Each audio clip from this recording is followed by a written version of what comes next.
जंगल में नया साल का जश्न। जंगल में एक असाधारण घटना की फुसफुसाहट गूंज रही थी।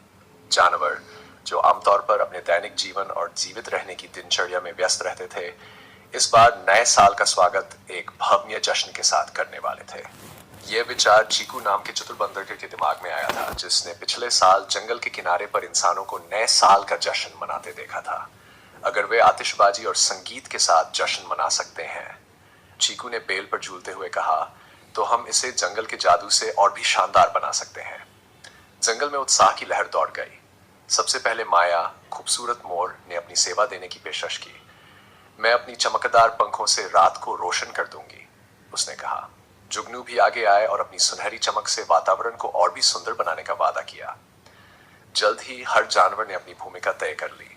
रामा, विशाल हाथी, ने सजावट की जिम्मेदारी संभाली। उसने सूखी बेलों और शाखाओं को उखाड़कर उनसे मेहराब और सजावट तैयार की, जबकि गिलहरियां दौड़ दौड़ कर उन्हें पेड़ों के बीच लटकाने लगीं। लाली तोते ने पूरे जंगल में उड़कर हर जानवर को ग्रेट क्लियरिंग में होने वाले इस बड़े आयोजन का निमंत्रण दिया। जैसे जैसे दिन करीब आ रहा था, तैयारियां तेज हो गईं। टिंकू, शरारती रैकून और उसके साथियों ने नदी के चमचमाते पत्थरों को इकट्ठा किया ताकि मेहमानों को क्लियरिंग तक पहुंचने का रास्ता दिखाया जा सके।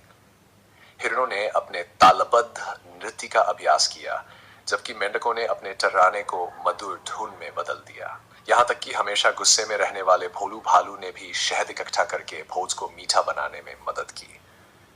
आखिरकार वह बहुप्रतीक्षित रात आ गई। जंगल अपनी ही पहचान में नहीं दिख रहा था।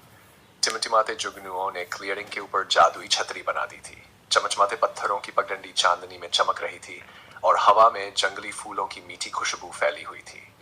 जब सभी जानवर इकट्ठा हुए तो चीकू एक ऊंची चट्टान पर चढ़कर बोला, आज रात, उसने घोषणा की, हम बीते साल की चुनौतियों को पीछे छोड़कर उम्मीद और एकता के भविष्य की ओर कदम बढ़ाते हैं। ये जश्न हमें याद दिलाएगा कि हम सब एक बड़े जंगल परिवार का हिस्सा हैं। उत्सव की शुरुआत एक शानदार परेड से हुई। रामा ने चमकती गाय की मशाल लेकर नेतृत्व किया। उसके पीछे हिरणों ने अपने सुंदर नृत्य से सबका मन मोह लिया। मेंढकों और झींगरों ने संगीत का जिम्मा संभाला, जबकि माया ने अपने चमचमाते पंखों से सबको चकित कर दिया। फिर भोज का समय आया। केले के बड़े पत्तों पर फलों, मेवों और जामुनों का ढेर लगा हुआ था। भोलू के शहद ने हर चीज में मिठास भर दी। जानवरों ने दिल खोलकर खाया और बीते साल की मजेदार कहानियां और चुटकुले साझा किए। भोज खत्म होने के बाद चीकू ने एक खास सरप्राइज का ऐलान किया। आसमान की तरफ देखो, उसने चिल्लाया। सभी की नजरें ऊपर उठी, जहां उल्लुओं का एक झुंड चमकते मशरूम लेकर उड़ता हुआ आ रहा था। उन्होंने मशरूम को नीचे गिरा दिया, जो छोटे छोटे गिरते तारों की तरह नीचे आने लगे और क्लियरिंग को जादुई रोशनी से भर दिया। जानवरों ने खुशी से तालियां बजाईं। लाली ने मध्यरात्रि के लिए गिनती शुरू की और जैसे ही घड़ी ने 12 बजाए, पूरी क्लियरिंग खुशी से गूंज उठी। बंदर बेलों से झूलने लगे, पक्षियों ने गाना शुरू कर दिया और जुगनुओं ने हवा में जटिल आकृतियां बनाई। यहां तक कि आमतौर पर शांत रहने वाले शेर राजा ने भी एक गरजते हुए दहाड़ से अपनी खुशी जाहिर की, जिसे सभी ने खुशी के साथ सराहा। नया साल मुबारक हो, जानवरों ने एक स्वर में चिल्लाया और उनकी आवाज जंगल के दूर दराज के कोनों तक गूंज उठी। जैसे जैसे रात आगे बढ़ी, जश्न हंसी मजाक, नृत्य और एकता की गर्माहट के साथ जारी रहा। जब सुबह की पहली किरण फूटी तो जानवर अपने घरों की ओर लौट गए, अपने दिलों में खुशी और आत्माओं में उमंग लेकर।